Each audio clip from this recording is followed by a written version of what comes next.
আজ আমি class 11-এ economics পড়াবো। আজকের টপিক হলো মানি অ্যান্ড ব্যাংকিং। ব্যাংক ব্যবস্থা বা ব্যাংকিং সিস্টেম। ব্যাংক ব্যবস্থার মধ্যে রয়েছে কেন্দ্রীয় ব্যাংক ও বাণিজ্যিক ব্যাংক।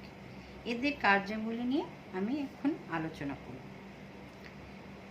ব্যাংক কাকে বলবো? ব্যাংক আমরা কাকে বলবো? যে সংস্থা চাহিদা মাত্র ফেরত দেওয়ার অঙ্গীকারে অর্থ জমা রাখে এবং সেই অর্থ ঋণ দেয়, সেই ধরনের প্রতিষ্ঠানকে ব্যাংক বলা হয়। তাহলে ব্যাংকের যে সংজ্ঞা পেলাম, সেই সংজ্ঞা থেকে আমরা কি দেখলাম? যে ব্যাংকের দুটি প্রধান বৈশিষ্ট্য আছে। কি কি? প্রথমত, ব্যাংক এমন ধরনের আমানত গ্রহণ করে যা চেকের মাধ্যমে তোলা যায়। দ্বিতীয়ত, ব্যাংকের আমানত অর্থ ঋণ দেওয়ার জন্য ব্যবহৃত হয়। তাহলে আমরা কি দেখলাম? আমানত সংগ্রহ ব্যাংকের প্রধান কাজ। আমানত সম্পর্কে তিনটি বিষয় আমি বলছি। আমানত হিসেবে ব্যাংক যা গ্রহণ করে তা হলো অর্থ, অন্য কোনো দ্রব্য সামগ্রী নয়। যে আমানত সংগ্রহ করা ব্যাংকের প্রধান কাজ, কিন্তু আমানত হিসেবে ব্যাংক কি গ্রহণ করে?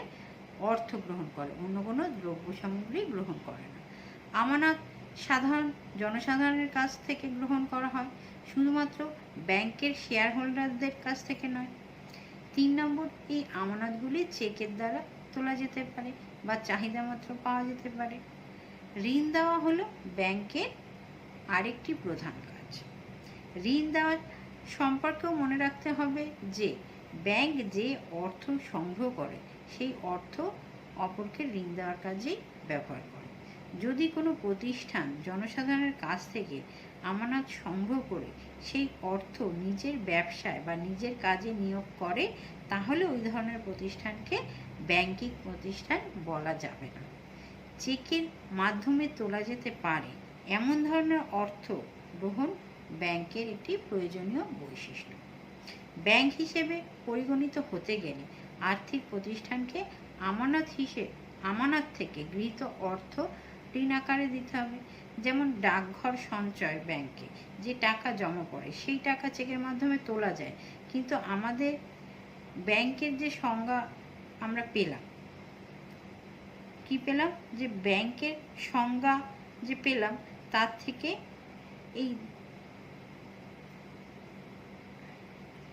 সেই সংজ্ঞা অনুযায়ী এগুলি ব্যাংক নয়। তার কারণ এই আমানতগুলি ডাকঘর কর্তৃপক্ষ জনসাধারণকে ঋণ দেওয়ার কাজে ব্যবহার করে না।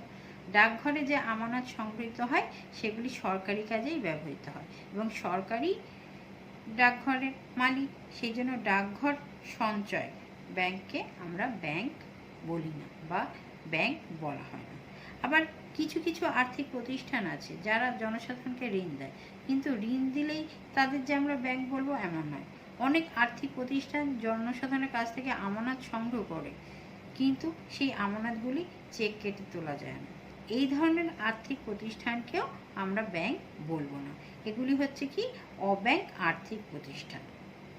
যেমন ভারতের জীবন বীমা কর্পোরেশন বা এলআইসি, ভারতের ইউনিট ট্রাস্ট প্রভৃতি এই সংস্থাগুলো কী করে? জনসাধারণের কাছ থেকে অর্থ সংগ্রহ করে এবং সেই অর্থ ঋণও দেয়, কিন্তু এগুলিকে ব্যাংক বলা হয় না, কারণ এদের কাছে গচ্ছিত আমানত চেক কেটে তোলা যায় না।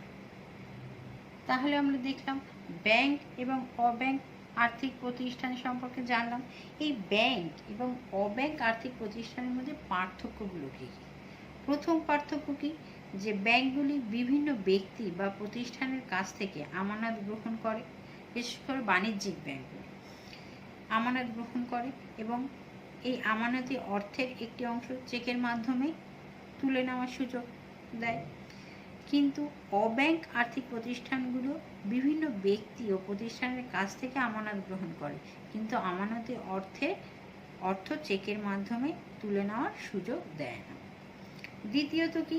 বাণিজ্যিক ব্যাংকগুলোর কাছে গচ্ছিত চাহিদা আমানত দেশের অর্থের যোগান হিসেবে বিবেচিত হয়, কিন্তু অব্যাংক আর্থিক প্রতিষ্ঠানগুলির কাছে গচ্ছিত আমানত দেশের তরল সম্পদের অংশ হিসেবে বিবেচিত হয়।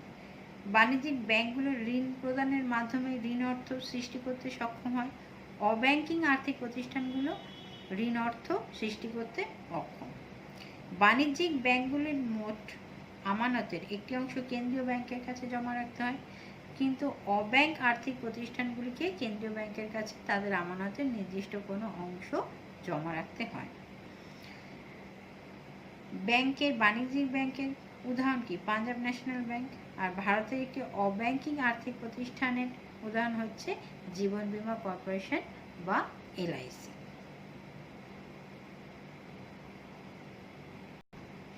এবার দেখি ব্যাংকের প্রকারভেদ। ব্যাংক বলতে আমরা কি বুঝি? যে এমন একটি প্রতিষ্ঠান যে প্রতিষ্ঠানের কাজ হলো জনসাধারণের কাছ থেকে আমানত সংগ্রহ করা।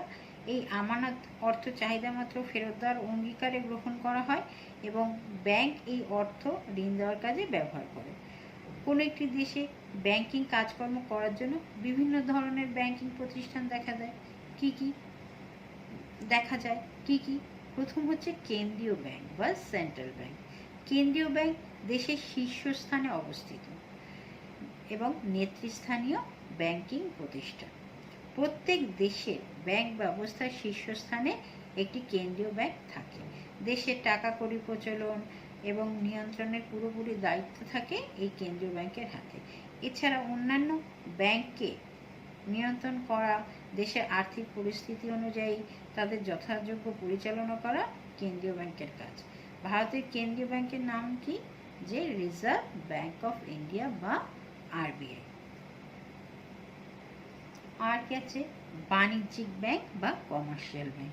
বাণিজ্যিক ব্যাংকের প্রধান কাজ স্বল্পমেয়াদী ঋণ দান করা। এই ব্যাংকগুলো কি করে? জনসাধারণের কাছ থেকে আমানত সংগ্রহ করে এবং আমানত থেকে সংগৃহীত অর্থ স্বল্পকালের জন্য ঋণ দেয়। এছাড়া বাণিজ্যিক ব্যাংকগুলি জনসাধারণের প্রতিনিধি হিসেবেও নানা কাজ করে। তৃতীয় হচ্ছে কি? বৈদেশিক মুদ্রা বিনিময় ব্যাংক, ফরেন এক্সচেঞ্জ ব্যাংক। কি বললাম? বৈদেশিক মুদ্রা বিনিময় ব্যাংক। বৈদেশিক মুদ্রা বিনিময় ব্যাংকগুলি বৈদেশিক মুদ্রা ক্রয় বিক্রয়ের কাজ করে। বৈদেশিক বাণিজ্যে লিপ্ত ব্যবসায়ীরা এই ধরনের ব্যাংকের কাছ থেকে ঋণ পেতে পারে।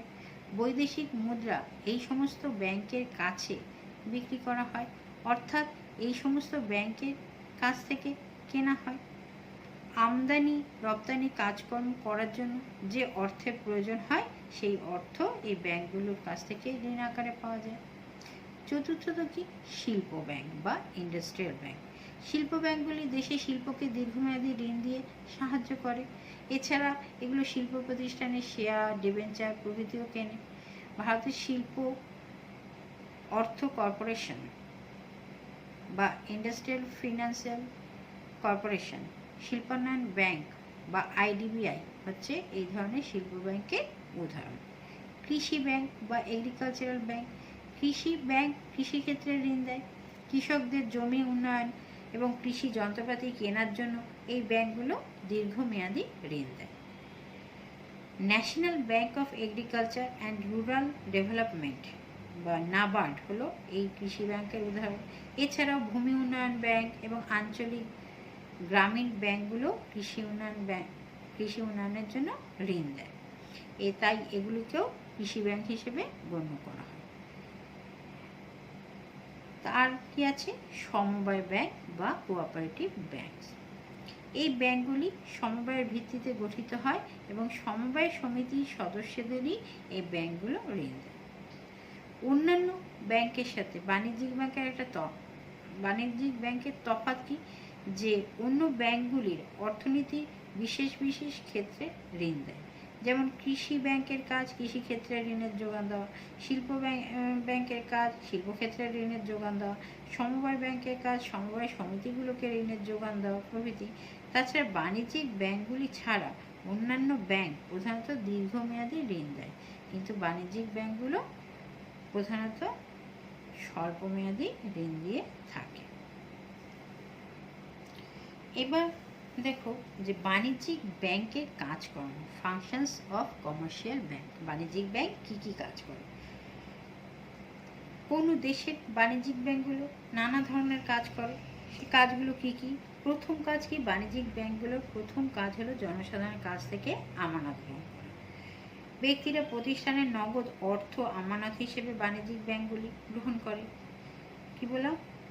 ব্যক্তি বা প্রতিষ্ঠানের নগদ অর্থ আমানত হিসেবে বাণিজ্যিক ব্যাংকগুলি গ্রহণ করে। ব্যাংকের আমানত 3 প্রকার হতে পারে: চলতি আমানত বা কারেন্ট ডিপোজিট অ্যাকাউন্ট, মেয়াদি আমানত বা ফিক্সড ডিপোজিট অ্যাকাউন্ট ও সঞ্চয়ী আমানত বা সেভিং ডিপোজিট অ্যাকাউন্ট। বাণিজ্যিক ব্যাংকের দ্বিতীয় কাজ হলো কি? ঋণ দান করা। ব্যাংক তার আমানতের একটা অংশ নগদ হিসেবে হাতে রাখে, বাকি টাকা ব্যাংক ঋণ আকারে জনসাধারণ এবং অন্যান্য প্রতিষ্ঠানকে দিয়ে থাকে। এই ঋণের জন্য ব্যাংক সুদ পায় এবং সুদ থেকে ব্যাংকের আয় হয়।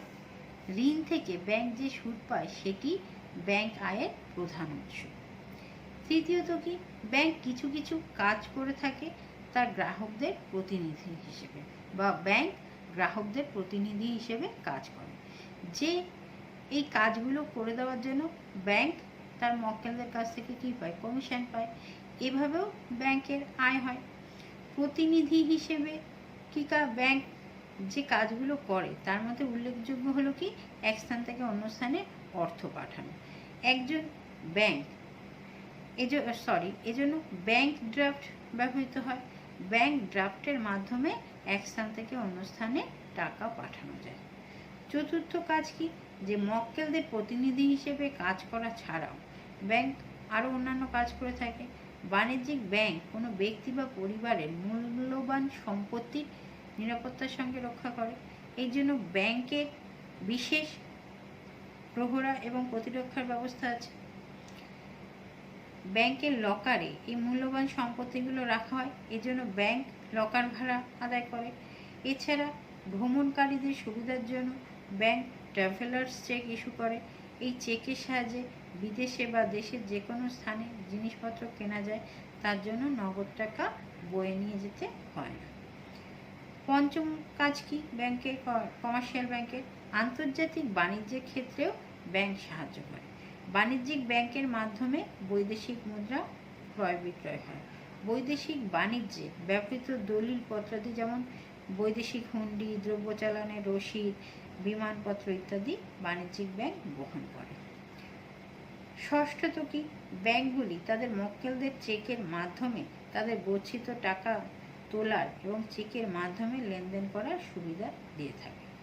সপ্তমত, ব্যাংক দেশের সঞ্চয়কারীদের অর্থ গচ্ছিত রাখে এবং সেই অর্থ বিনিয়োগকারীদের হাতে তুলে দেয়।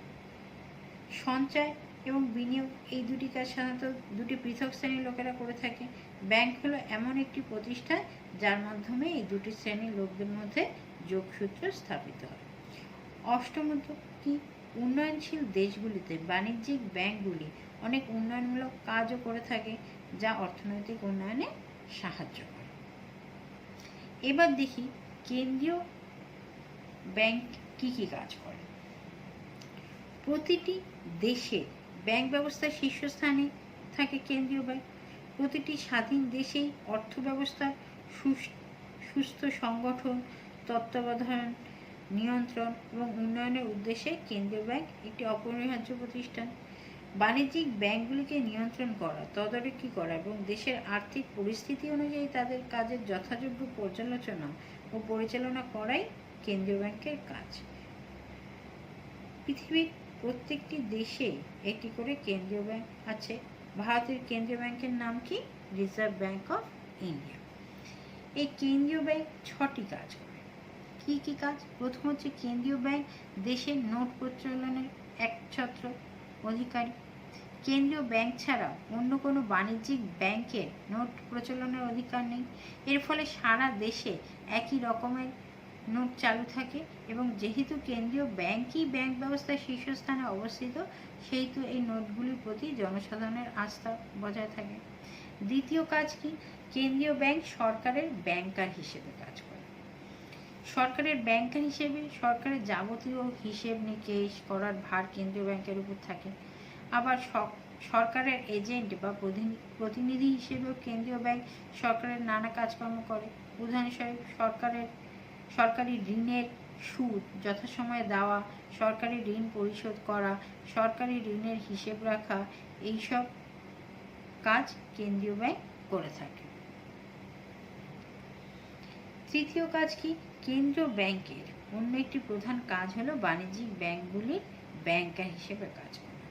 বাণিজ্যিক ব্যাংকগুলির ব্যাংকার হিসেবে কাজ করার সময় কেন্দ্রীয় ব্যাংক তিনটি কাজ করে। প্রথমটি হলো দেশের বাণিজ্যিক ব্যাংকগুলিকে তাদের আমানতের একটি অংশ আবশ্যিকভাবে কেন্দ্রীয় ব্যাংকের কাছে রিজার্ভ আকারে জমা রাখতে হয়।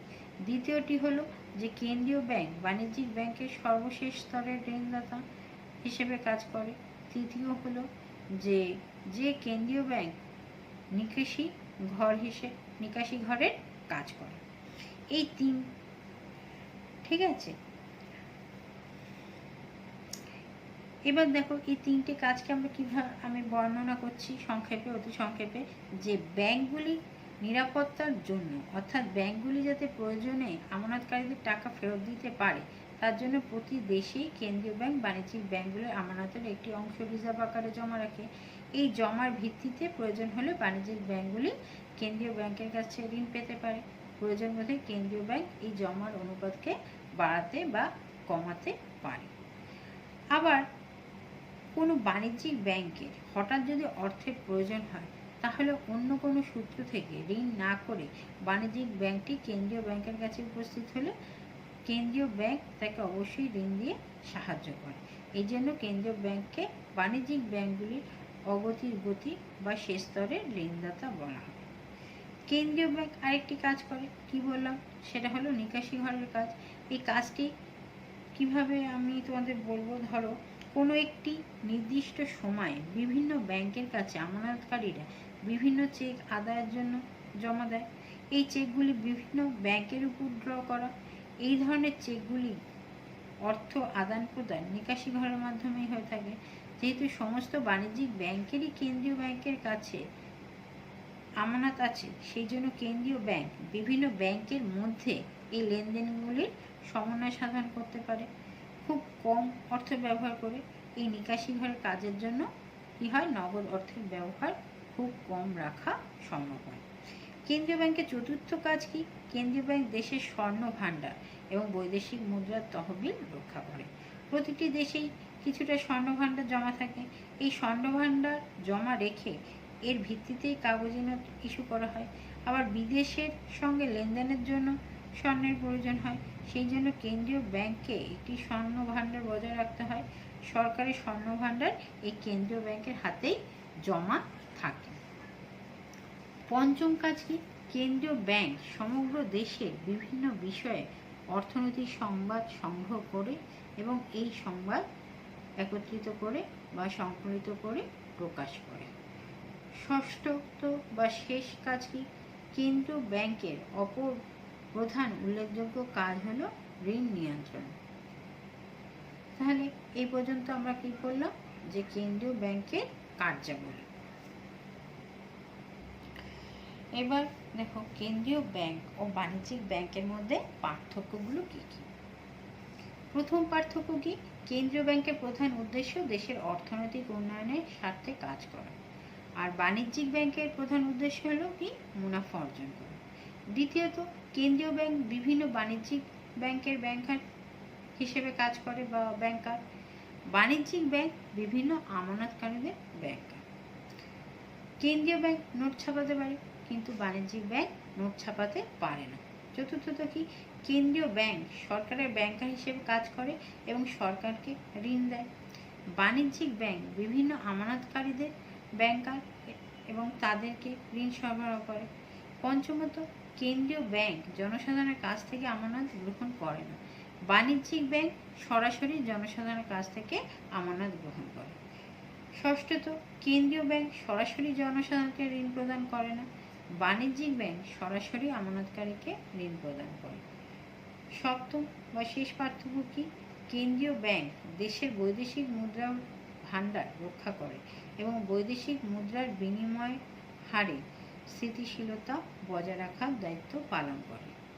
বাণিজ্যিক ব্যাংক কখনোই বৈদেশিক মুদ্রার বিনিময় হারে স্থিতিশীলতা বজায় রাখার দায়িত্ব পালন করে না।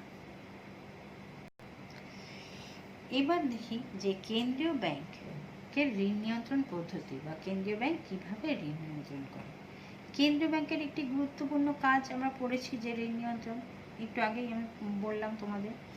বাণিজ্যিক ব্যাংকগুলি জনসাধারণকে যে ঋণ দিয়ে থাকে সেই ঋণ নিয়ন্ত্রণ করা কেন্দ্রীয় ব্যাংকের একটি প্রধান কাজ। বাণিজ্যিক ব্যাংকগুলি যাতে প্রয়োজনে বেশি করে বা কম করে ঋণ দেয়, সেই জন্য বাণিজ্যিক ব্যাংকগুলির কাজকর্ম নিয়ন্ত্রণ করার জন্য কেন্দ্রীয় ব্যাংকের হাতে কতগুলো অস্ত্র আছে, এগুলোকে আমরা কেন্দ্রীয় ব্যাংকের ঋণ নিয়ন্ত্রণ পদ্ধতি বলি। ঋণ নিয়ন্ত্রণ পদ্ধতিগুলোকে আমরা দুভাগে ভাগ করতে পারি। এক হচ্ছে পরিমাণগত ঋণ নিয়ন্ত্রণ পদ্ধতি, আর কি হলো কি গুণগত ঋণ নিয়ন্ত্রণ পদ্ধতি। এই ধরনের পরিমাণগত ঋণ নিয়ন্ত্রণ পদ্ধতির সাহায্যে কেন্দ্রীয় ব্যাংক বাণিজ্যিক ব্যাংকগুলি কর্তৃক প্রদত্ত মোট ঋণের পরিমাণ বাড়ায় বা কমায়।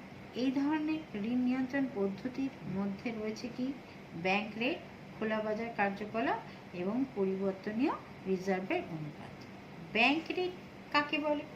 যে কোনো দেশের কেন্দ্রীয় ব্যাংক যখন বাণিজ্যিক ব্যাংকগুলোকে ঋণপত্র জমা রেখে টাকা ধার দেয়, তখন কেন্দ্রীয় ব্যাংক বাণিজ্যিক ব্যাংকগুলোর কাছ থেকে যে সুদের হার আদায় করে সেই সুদের হারকেই ব্যাংক রেট বলা হয়। অর্থাৎ ব্যাংক রেট হলো কেন্দ্রীয় ব্যাংকের সুদের হার, এবং বাণিজ্যিক ব্যাংকগুলো যখন কেন্দ্রীয় ব্যাংকের কাছ থেকে ঋণ নেবে তখন বাণিজ্যিক ব্যাংকগুলিকে কেন্দ্রীয় ব্যাংককে এই হারে সুদ দিতে হবে। কেন্দ্রীয় ব্যাংক ইচ্ছে করলে ব্যাংক রেট বাড়াতে বা কমাতে পারে। কেন্দ্রীয় ব্যাংক যদি ব্যাংক রেট বাড়িয়ে দেয় তাহলে বাণিজ্যিক ব্যাংকগুলো দেখবে যে তাদের কেন্দ্রীয় ব্যাংকের কাছ থেকে বেশি সুদে টাকা ধার পাচ্ছে, সুতরাং বাণিজ্যিক ব্যাংকগুলো যখন ধার দেবে তারাও তখন বেশি সুদ আদায় করবে। এইভাবে ব্যাংক রেট বাড়লে বাজারে সুদের হার বেড়ে যায়। আবার কেন্দ্রীয় ব্যাংক যদি ব্যাংক রেট কমিয়ে দেয় তাহলে বাণিজ্যিক ব্যাংকগুলো দেখবে যে তাদের কম সুদের হারে কেন্দ্রীয় ব্যাংকের কাছে থেকে ঋণ পাচ্ছে, সুতরাং তারা যখন জনসাধারণকে ধার দেবে তখন তারাও কম সুদের হারে জনসাধারণকে ধার দেবে, এর ফলে সুদের হার কমে আসবে। এইভাবে ব্যাংক রেট বাড়লে বাজারে সুদের হার বাড়বে এবং ব্যাংক রেট কমলে বাজারে সুদের হার কমবে। বাজারে সুদের হার যখন বেড়ে যায় তখন জনসাধারণের কম করে টাকা ধার নেয়, কি বললাম, জনসাধারণ কম করে টাকা ধার নেয় এবং ব্যাংকগুলি কম করে টাকা ধার দিতে আগ্রহী হয়। তারপরে দ্বিতীয় হাতিয়ার কি খোলা বাজারে কার্যকলাপ বা ওপেন মার্কেট অপারেশনস। খোলা বাজারের কার্যকলাপ বলতে কি বোঝায়? সংকীর্ণ অর্থে খোলা বাজারে কার্যকলাপ বলতে বোঝানো হয় যে কেন্দ্রীয় ব্যাংক কর্তৃক বাজার থেকে সরকারি ঋণপত্রগুলিকে কিনে নেওয়া বা বাজারে সরকারি ঋণপত্র বিক্রি করাকেই বোঝানো হয়। অন্যদিকে ব্যাপক অর্থে খোলা বাজারি কার্যকলাপ বলতে আমরা কি বুঝি? কেন্দ্রীয় ব্যাংক কর্তৃক যে কোনো ধরনের ঋণপত্র বাজারে বিক্রি করা বা বাজার থেকে কিনে নেওয়া। খোলা বাজারের কার্যকলাপের একটি গুরুত্বপূর্ণ পরিমাণগত ঋণ নিয়ন্ত্রণ পদ্ধতি। এই ঋণ নিয়ন্ত্রণ পদ্ধতি সরাসরি কাজ করে, ব্যাংক রেটের মতো এটি পরোক্ষভাবে কাজ করে না। খোলা বাজারে ঋণ নিয়ন্ত্রণ পদ্ধতি কিভাবে কাজ করে সেটা এখন একটু বলছি সংক্ষেপে তোমাদের। যে কেন্দ্রীয় ব্যাংক খোলা বাজারে ঋণপত্র বিক্রি করছে, সেই ঋণপত্রগুলো কিনবে কারা? জনসাধারণ অথবা বাণিজ্যিক ব্যাংক বা কোনো অন্যান্য কোনো আর্থিক প্রতিষ্ঠান। যারা সরকারি ঋণপত্রগুলো কিনবে তারা এর বিনিময়ে অর্থ কেন্দ্রীয় ব্যাংককে দেবে। তার ফলে জনসাধারণের হাত থেকে বাণিজ্যিক ব্যাংকগুলি জনসাধারণের হাতে নগদ অর্থের কী হবে? জনসাধারণের হাত থেকে এবং বাণিজ্যিক ব্যাংকগুলোর হাত থেকে বা অন্যান্য আর্থিক প্রতিষ্ঠানের হাত থেকে অর্থ কেন্দ্রীয় ব্যাংকে জমা হবে। এর ফলে দেশে জনসাধারণের হাতে নগদ অর্থের পরিমাণ কমবে বা অর্থের পরিমাণ কমবে। বাণিজ্যিক ব্যাংকগুলোর হাতে উদ্বৃত্ত রিজার্ভ থাকে, সেই উদ্বৃত্ত রিজার্ভের ভিত্তিতে তারা ঋণ দান করে এবং তারা মিলিতভাবে ঋণের বহুগুণ বিস্তার ঘটাতে পারে। এখন বাণিজ্যিক ব্যাংকগুলো যদি ঋণপত্র কেনে তাহলে বাণিজ্যিক ব্যাংকগুলির হাতে উদ্বৃত্ত রিজার্ভ কমে আসবে, অনুরূপভাবে কমে আসবে। আবার জনসাধারণ যদি ঋণপত্র কেনে তাহলে এই রকমও হতে পারে যে জনসাধারণ যে অর্থ দিয়ে বাণিজ্যিক ব্যাংকগুলোর কাছে জমা ছিল সেই অর্থ দিয়ে তারা ঋণপত্র কিনেছে, সেক্ষেত্রে বাণিজ্যিক ব্যাংকগুলো তাদের নগদ অর্থ হারাবে। এইভাবে যখন কেন্দ্রীয় ব্যাংক খোলা বাজারে ঋণপত্রগুলি বিক্রয় করে তখন বাণিজ্যিক ব্যাংকগুলোর হাতে উদ্বৃত্ত রিজার্ভের পরিমাণ কমে আসে এবং উদ্বৃত্ত রিজার্ভের কমে আসার জন্য তাদের ঋণ দান করার ক্ষমতা হ্রাস পায়। তৃতীয় হাতিয়ার কি, যে নগদ জমার অনুপাত। অধিকাংশ দেশেই আইন আছে যে বাণিজ্যিক ব্যাংকগুলিকে কেন্দ্রীয় ব্যাংকের কাছে তাদের আমানতের একটি নির্দিষ্ট অনুপাতে রিজার্ভ আকারে রাখতে হবে। এই নির্দিষ্ট অনুপাতকে নগদ জমার অনুপাত বা রিজার্ভ রেশিও বলা হয়। কেন্দ্রীয় ব্যাংক ইচ্ছে করলে এই অনুপাত বাড়াতে বা কমাতে পারে। এই নগদ জমার অনুপাতকে বাড়ানো বা কমানোর ক্ষমতাকে নগদ জমার অনুপাতে পরিবর্তন বলা হয়। ঋণ নিয়ন্ত্রণের যাবতীয় পরিমাণগত অস্ত্রের মধ্যে নগদ জমার অনুপাতের পরিবর্তনটি সর্বাপেক্ষা গুরুত্বপূর্ণ। এটির থেকে সবচেয়ে দ্রুত এবং প্রত্যক্ষ ফল লাভ করা যায়। আমরা জানি যে বাণিজ্যিক ব্যাংকগুলো তাদের উদ্বৃত্ত রিজার্ভের ভিত্তিতে অনেক দূর পর্যন্ত ঋণ সৃষ্টি করতে পারে। ঋণ সৃষ্টির গুণকটি ঋণ সৃষ্টির গুণকটি নগদ জমার অনুপাতের উপর নির্ভর করে। যদি ব্যাংকগুলি তাদের অনুপাতের 10% কেন্দ্রীয় ব্যাংকের কাছে রিজার্ভ আকারে জমা রাখে, তাহলে আমরা কি বুঝবো, যে বাণিজ্যিক ব্যাংকগুলি একত্রে তাদের উদ্বৃত্ত রিজার্ভের 10 গুণ পর্যন্ত ঋণ সৃষ্টি করতে পারবে। এখন কেন্দ্রীয় ব্যাংক যদি এই নগদ জমার অনুপাত বাড়িয়ে দেয়, তাহলে বাণিজ্যিক ব্যাংকগুলোর ঋণদানের ক্ষমতাও কি হ্রাস পাবে বা সংকুচিত হয়ে আসবে। এছাড়া কেন্দ্রীয় ব্যাংক নির্বাচনমূলক ঋণ নিয়ন্ত্রণ পদ্ধতিতে ঋণ নিয়ন্ত্রণ করে। ব্যাংক রেট, খোলাবাজার কার্যকলাপ, নগদ জমার অনুপাতের পরিবর্তন, এই তিনটি ঋণ নিয়ন্ত্রণ পদ্ধতিকে বলে পরিমাণগত ঋণ নিয়ন্ত্রণ পদ্ধতি। কারণ এই পদ্ধতিগুলোর মাধ্যমে মোট ঋণের পরিমাণকে বাড়ানো বা কমানো যেতে পারে। নির্বাচনমূলক ঋণ নিয়ন্ত্রণ পদ্ধতির মাধ্যমে দেশের মধ্যে নির্বাচিত ক্ষেত্রে ঋণ নিয়ন্ত্রণ করা হয়, সমস্ত ক্ষেত্রে ঋণকে নিয়ন্ত্রণ করে না। সমস্ত ক্ষেত্রে ঋণকে নিয়ন্ত্রণ না করে। এই পদ্ধতিতে বাণিজ্যিক ব্যাংকগুলোকে বেছে বেছে ঋণ দিতে বলা হয়। নির্বাচনমূলক ঋণ নিয়ন্ত্রণ পদ্ধতি অনেক রকমের হতে পারে।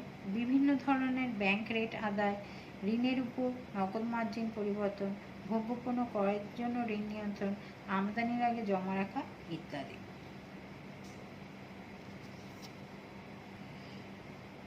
এবার হচ্ছে সুদের হার বলতে আমরা কি বুঝি, বা রেট অফ ইন্টারেস্ট। ঋণের বাজারে ঋণদাতা এবং ঋণ গ্রহীতার মধ্যে চুক্তির মাধ্যমে সুদের হার নির্ধারিত হয়। সুদের হারকে সাধারণত বার্ষিক শতকরা হারে প্রকাশ করা হয়।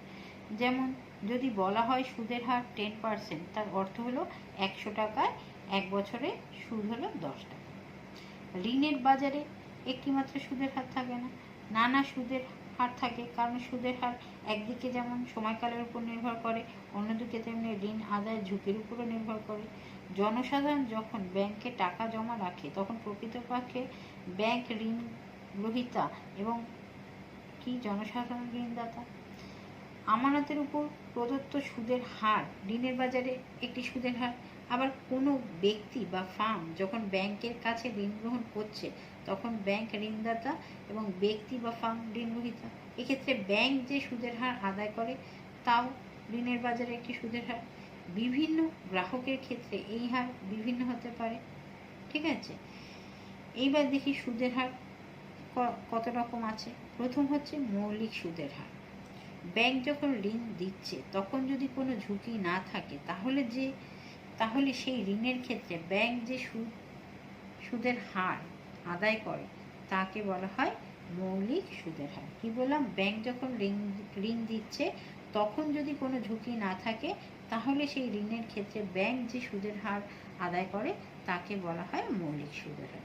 দ্বিতীয় কি আছে, রেপো রেট। বাণিজ্যিক ব্যাংকগুলি স্বল্পকালে ঋণপত্র বিক্রি করে কেন্দ্রীয় ব্যাংকের কাছ থেকে যখন অর্থ নেয়, বিক্রি করে কেন্দ্রীয় ব্যাংকের কাছ থেকে যখন অর্থ নেয়, এই শর্তে যে নির্দিষ্ট সময় বাদে ব্যাংকগুলি ওই ঋণপত্র পূর্ব নির্ধারিত দামে পুনরায় কিনে নেবে, তখন কেন্দ্রীয় ব্যাংক ওই ঋণের উপর যে হারে বা যে সুদের হার আদায় করে, তাকে বলা হয় রেপো রেট। ধরো কোনো ব্যাংক কেন্দ্রীয় ব্যাংকের কাছ থেকে 1000 টাকা নিয়ে একটা ঋণপত্র বিক্রি করলো, এই শর্তে যে 6 মাস বাদ ওই ঋণপত্র ওই ব্যাংক কি করবে, 1025 টাকায় পুনরায় কেন্দ্রীয় ব্যাংকের কাছ থেকে কিনে নেবে।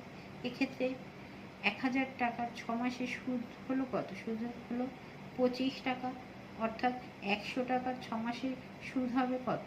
2.5 টাকা। এবং 100 টাকা 1 বছরের সুদ হবে 5 টাকা। এক্ষেত্রে রেপো রেট কত হলো? 5%।